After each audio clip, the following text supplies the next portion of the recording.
आयुष्यात इतरांपेक्षा राहा एक पाऊल पुढे. चाणक्य 90. पराभव स्वीकारला नाही. आचार्य चाणक्य यांनी आयुष्यात कठीण प्रसंगांना तोंड दिले. परंतु त्यांनी कधीही हार मानली नाही आणि आपले ध्येय साध्य केले. साधे राहू नका. जंगलात आधी सरळ झाड तोडली जातात आणि वाकडी झाडं उभी राहतात.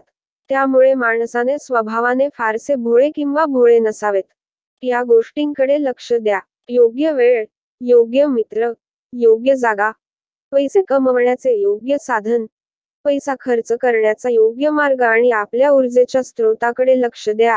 हे भविष्यात उपयुक्त ठरतील. बरोबर आणि चूक ओळखणे. कोणता निर्णय घेताना बरोबर आणि चुकीचे यात तुलना नक्कीच करा.